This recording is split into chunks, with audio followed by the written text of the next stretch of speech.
हाय। ये vector three D का second lecture है। हम इसमें कुछ इंटीजर टाइप्स क्वेश्चंस कर रहे थे।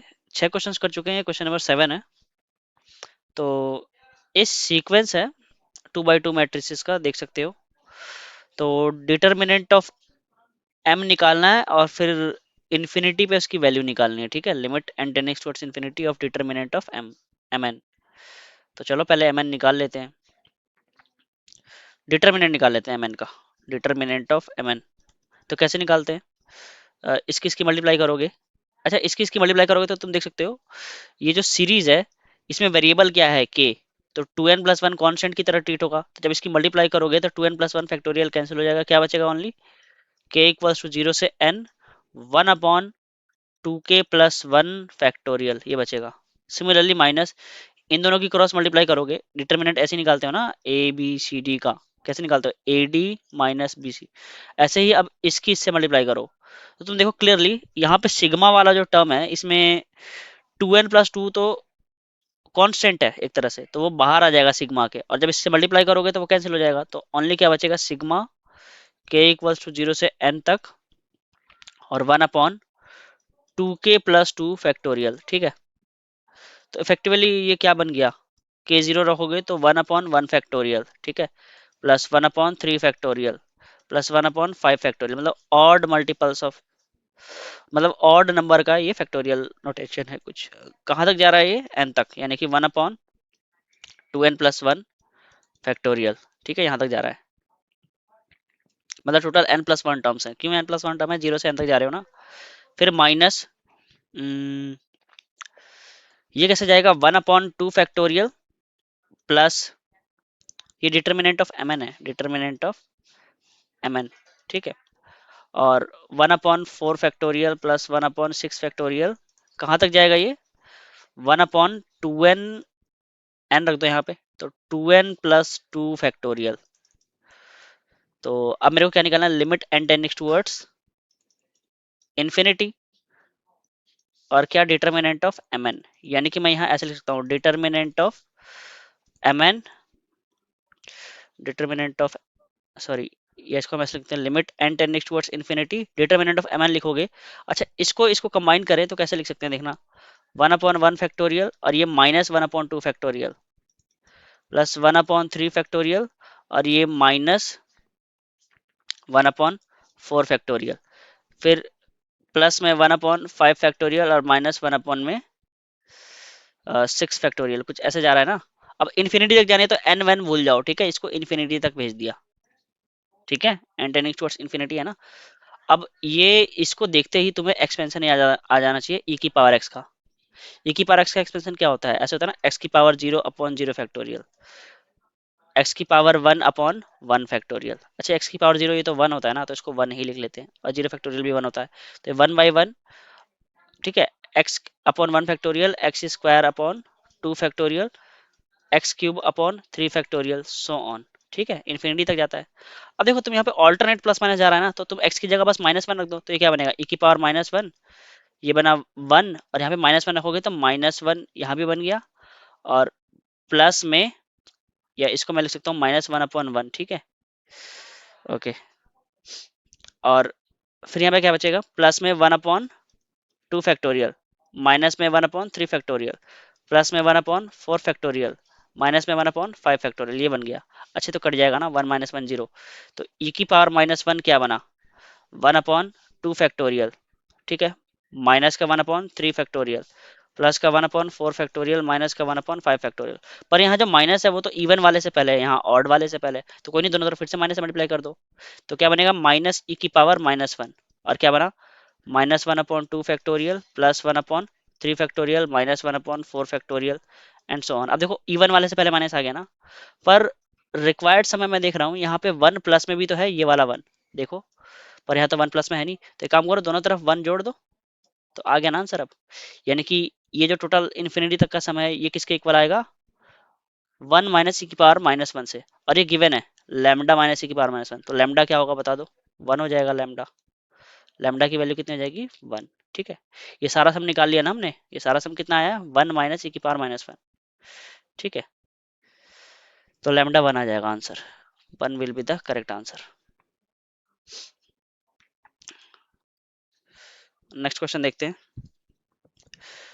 मॉड ए मॉड बी ये 1 है, ए प्लस बी। अच्छा, जैसे ये तुम्हें दिखे तो तुम यहाँ से ए डॉट बी निकाल सकते हो स्क्वायरिंग करके। इसका स्क्वायरिंग करोगे तो mod a square plus mod B square plus 2 a dot b equals to, इसका भी स्क्वायर कर दो तो 3।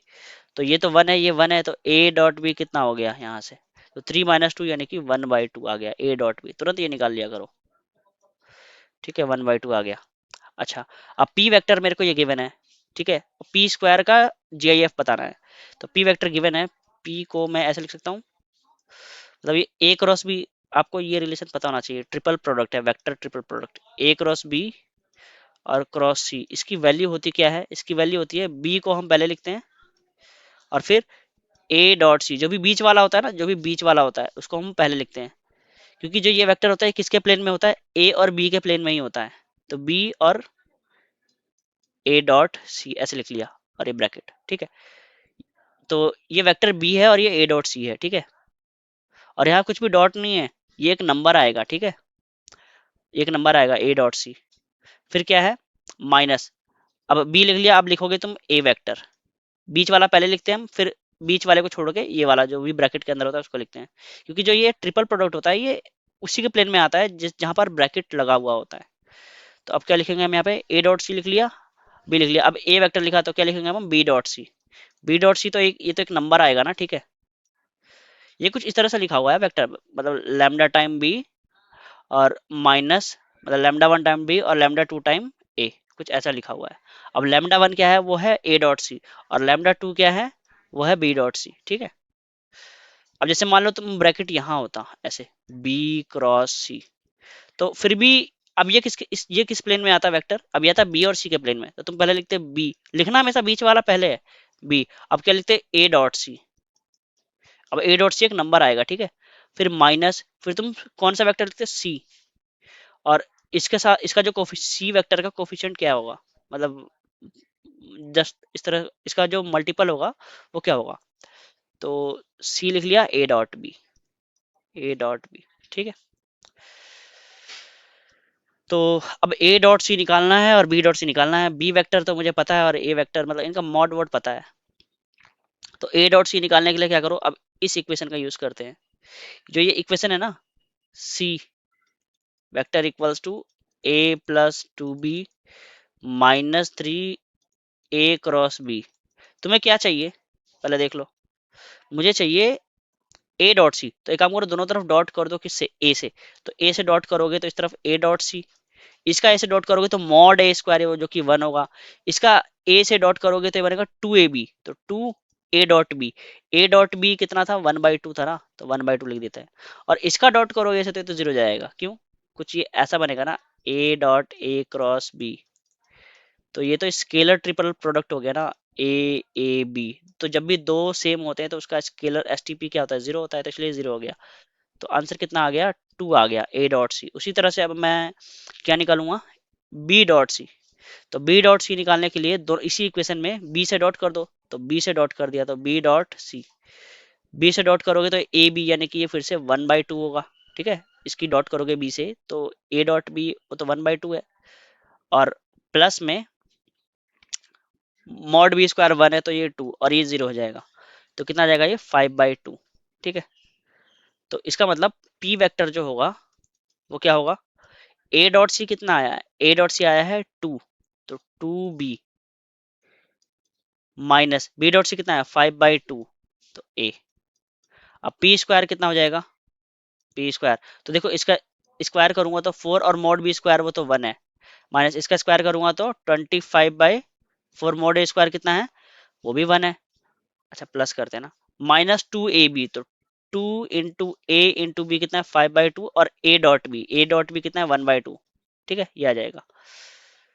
पता ना 2ab आता, और a डॉट बी 1/2 है तो वो पहले लिख लिया। तो 2 से एक 2 कैंसिल, तो ये कितना हो जाएगा हमारे पास, 4, मतलब पी स्क्वायर कितना आ जाएगा यहाँ से, 4 - 5, तो -1 प्लस 25/4। इसका जीआईएफ लेना है तो इसका भी जीआईएफ ले लो। तो ये इंटीजर है, जीआईएफ से बाहर आ जाएगा। तो अब किसका जीआईएफ लेना है, 25/4 का। तो 6 पॉइंट समथिंग होता है, 6 पॉइंट समथिंग का जीआईएफ कितना होता है, 6, और 6 - 1 कितना हो जाएगा, 5। तो 5 आंसर आ जाएगा इसका, ठीक है। तो देख लो, जो हमें चाहिए पहले हमने लिखा और रिक्वायरमेंट के अकॉर्डिंग हम सॉल्व करते गए। ये वेक्टर इक्वेशन को हैंडल करना आना चाहिए, ठीक है। नेक्स्ट देखते हैं, एक वेक्टर आर गिवन है, are non zero and non coplanar, ये नॉन कोप्लेनर है, ठीक है। A B c non coplanar है, मतलब कि अगर ये नॉन कोप्लेनर जैसे बोला है तो ए बी सी का जो स्केलर ट्रिपल प्रोडक्ट होगा वो नॉन जीरो होगा। नॉन को अगर ये सेम ही प्लेन में होते हैं तो इनका एस टी पी जीरो आता है। अब इसका मतलब ये नॉन जीरो होगा, ठीक है, जीरो नहीं होगा, तो ध्यान रखना। अब R is orthogonal to A plus B plus C, मतलब आर वेक्टर जो है वो परपेंडिकुलर है किस वेक्टर के, A plus B plus C vector के परपेंडिकुलर है, ठीक है। तो इसका मतलब R dot A plus B plus C करोगे तो कितना होगा, जीरो। अब आर की डॉट कर दो। अब जब तुम देखो डॉट करने जाओ तो तुम देखो सब जगह क्या है, इसमें ए क्रॉस बी है, इसमें बी क्रॉस सी है, इसमें सी क्रॉस है। मैं पूरा नहीं लिखूंगा, तुम लिख लेना। अब जब तुम लिखोगे तो यहाँ 3 टर्म लिखोगे, देखो आर के यहाँ पे 3 टर्म लिखोगे और साथ में ए प्लस बी प्लस सी ऐसे लिखा होगा, ठीक है। तो अब तुम जैसे पहला टर्म है तो उसकी तीनों से मल्टीप्लाई होगी, तो मान लिया ये वाला पहला टर्म है, तो इसकी तीनों से जब मल्टीप्लाई करोगे तो जब ये इससे मल्टीप्लाई होगा तो ये जीरो हो जाएगा, इससे भी मल्टीप्लाई होगा जीरो हो जाएगा, इससे करोगे तो नहीं होगा जीरो, इससे करोगे तो क्या बनेगा। तो देखो ए क्रॉस बी का जो डॉट होगा सी के साथ तो ये बनेगा a B c s t p और साथ में साइन एक्स, ठीक है। उसी तरह इस वाले का करोगे तो बी के साथ जीरो हो जाएगा, सी के साथ जीरो हो जाएगा, ए के साथ नहीं होगा, तो क्या बनेगा, a B c cos y plus, अब इसका किसके साथ बनेगा बताओ, सी ए बी के साथ बनेगा ना, तो ए बी सी और इनटू में ये वाला टू, तो जीरो, तो ये इक्वेशन आ गया। अब देखो तुम ए बी सी कॉमन ले लो, तो ए बी सी कॉमन ले लिया तो क्या बचा, sine x plus cos y plus two equals to zero. अब ये तो नॉन जीरो है तो इसका मतलब डेफिनेटली क्या जीरो होगा, sine x plus cos y plus two equals to zero. मेरे को क्या करना है, इसका मिनिमम वैल्यू निकालना है ना। तो तुम देखो अब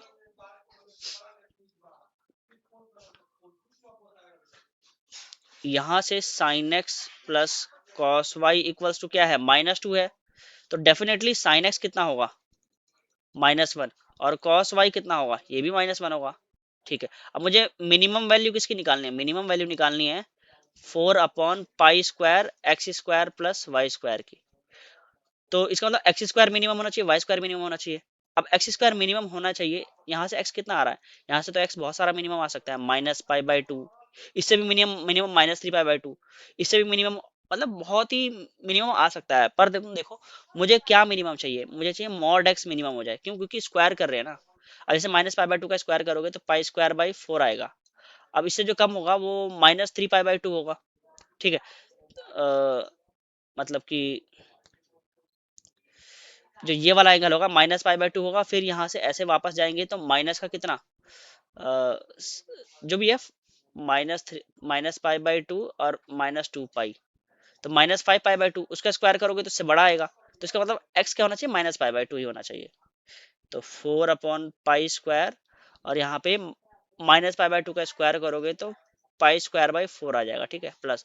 अब वाई कितना होना चाहिए, यहाँ से वाई होना चाहिए यहाँ से पाई, 3 पाई भी हो सकता है, सॉरी मिनिमम होना चाहिए ना, तो वाई यहाँ पे पाई ही होगा और इससे कम नहीं हो सकता, ठीक है, पाई ही हो सकता है, इससे कम नहीं हो सकता। तो इसका स्क्वायर करोगे तो पाई², तो यही मिनिमम वैल्यू सॉल्व किया। इसके अंदर मल्टीप्लाई करोगे तो 1 प्लस इसके अंदर मल्टीप्लाई करोगे तो 4, तो 5 आ जाएगा आंसर। इसका मिनिमम वैल्यू जो 5 है, यहाँ से तो कोई दिक्कत नहीं है, वाई मिनिमम पाई ही हो सकता है और कुछ नहीं हो सकता। इसमें थी तो इसमें तुम देखना मॉड जो होना चाहिए वो सबसे कम होना चाहिए, तो पाई/2 ही सबसे कम है क्योंकि स्क्वायर कर रहे हैं, तो 5 आ जाएगा आंसर। नेक्स्ट क्वेश्चन देखते हैं, द प्लेन डिनोटेड बाय पाई1, ये प्लेन है, इसको रोटेट कर दिया, मतलब जो ये वाला पाई1 प्लेन है ना, मान लिया ये वाला पाई1 प्लेन है, तो इसको रोटेट कर दिया right angle say about it's line of intersection with plane, मतलब इस प्लेन P1 और एक प्लेन कौन सा है, पाई2, तो प्लेन पाई1 और पाई2 से एक लाइन ऑफ इंटरसेक्शन आएगा ना, मतलब मान लिया ये प्लेन पाई1 है और ये प्लेन पाई2 है, तो पाई 1 पाई 2 के बीच में एक लाइन ऑफ इंटरसेक्शन है ना, उसके अबाउट उसको रोटेट करा दिया 90 डिग्री से। तो उस पाई प्लेन की इक्वेशन लिख लो ना, पाई प्लेन, वो पाई प्लेन जो होगा वो इन दोनों के लाइन ऑफ इंटरसेक्शन से तो पास हो रहा होगा, क्योंकि उसको रोटेट कैसे कराया है, उसको रोटेट करा है इसके लाइन ऑफ इंटरसेक्शन के अबाउट ही ना। मतलब प्लेन पाई 1 पाई 2 है, तो इसका लाइन ऑफ इंटरसेक्शन मान लिया ये है, तो वो प्लेन इसके लाइन ऑफ इंटरसेक्शन से तो पास कर रहा है, अब उस प्लेन को रोटेट करा दिया 90 डिग्री से ऐसे। तो इस पाई प्लेन की इक्वेशन क्या होगी, पाई प्लेन की इक्वेशन यही तो होगी, pi 1 plus lambda pi 2 equals to 0। समझ में आ रहा है ना, क्योंकि उसको रोटेट कैसे कराया है, पाई 1 और पाई 2 के लाइन ऑफ इंटरसेक्शन के अबाउट, तो इसका मतलब वो जो प्लेन पाई होगा वो उन दोनों के लाइन ऑफ इंटरसेक्शन से पास हो रहा होगा ना। तो फैमिली ऑफ प्लेन से मैं ये इक्वेशन लिख सकता हूँ, मतलब 4x plus 7y plus 4z plus 81 plus lambda times 5x plus 3y plus 10z minus 25 equals to 0। यही होगी ना पाई प्लेन की इक्वेशन, ठीक है।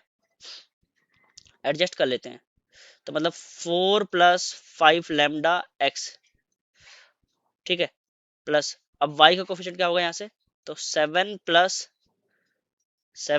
3 lambda y plus 4 plus 10 lambda z plus 81 minus 25 lambda equals to 0, ठीक है।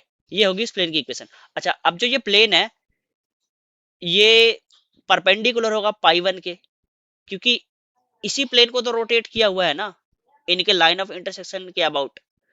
तो इसका मतलब इसके डायरेक्शन रेशो और इसके डायरेक्शन रेशो का डॉट 0 होगा। इसका डायरेक्शन रेशो क्या है, इसका तो डायरेक्शन रेशो है 4 7 और 4, और इसका डीआरएस क्या है, एक तो ये है और एक ये है और एक ये है, तो उनका जो डॉट प्रोडक्ट होगा वो 0 होगा। इसके अंदर 4 की मल्टीप्लाई करो इसके डीआरएस से, मतलब इसका डॉट किसके साथ कर रहे हो तुम, 4 प्लस 5 लैम्डा 7 प्लस 3 लैम्डा और 4 प्लस 10 लैम्डा, इसका डॉट करोगे तो क्या आना चाहिए 0, ठीक है ना, क्योंकि जो पाई प्लेन है ये 90 डिग्री है पाई 1 से, पाई 1 प्लेन के, तो इन दोनों का डॉट प्रोडक्ट जो होगा वो 0 होगा, इनके डायरेक्शन रेशो का डॉट प्रोडक्ट 0 होगा। तो 4 इंटू 4 16 प्लस 20 लैम्डा, ठीक है, plus 49 plus 21 lambda plus 16 plus 40 lambda equals to 0। तो जोड़ दिया लैम्डास को, तो 40 और 40 80 81 लैम्डा प्लस ये कितना हो जाएगा 9 6 15 15 एंड 6 21 कैरी 2 2 1 3 2 5, कुछ मिसिंग है क्या, 16 हो गया 49, हाँ ठीक है, तो ये आ जाएगा 81, ठीक है, 2 1 3 4 7 और 1 8, ठीक है 0। तो लैम्डा कितना आ गया यहाँ से -1, तो उस प्लेन की इक्वेशन क्या आ जाएगी, उस प्लेन की इक्वेशन -1 लग दिया, तो 4 5, तो यहाँ से आ जाएगा -x, और 7 3 प्लस का 4y, और -1 यहाँ रखोगे तो 4 10 -6z, -1 यहाँ रखोगे तो 81 और प्लस 25, क्योंकि -1 रखोगे तो प्लस हो जाएगा, तो 5 और 1 कितना हो गया 6, और 8 और 2 10, तो 106 हो जाएगा यहाँ पे, ठीक है, इक्वल्स टू 0। ये प्लेन की इक्वेशन आ गई। इस प्लेन को तुम ऐसे भी लिख सकते हो x minus 4y plus 6z, जैसे चाहो वैसे लिख लो, ठीक है, ऐसे ही रहने दिया। चलो अब क्या करना है, इस पॉइंट से जो ओरिजिन से जो डिस्टेंस है वो √53 के है, ठीक है। तो ओरिजिन से डिस्टेंस फॉर्मूला लगा दो ना प्लेन का, प्लेन का जो डिस्टेंस है ओरिजिन से कैसे निकालोगे, तो इसी प्लेन में ओरिजिन रख दिया ना, तो मतलब 0,0,0 रखोगे तो 106 अपॉन क्या होता है रूट इसके कोफिशिएंट का स्क्वायर, यानी कि 1 का स्क्वायर 1 प्लस 16 प्लस 36, ये कितना है डिस्टेंस, ये है √53 के, तो √53 के लिख देते हैं इसको, √53 के, ठीक है। तो ये 106 अपॉन में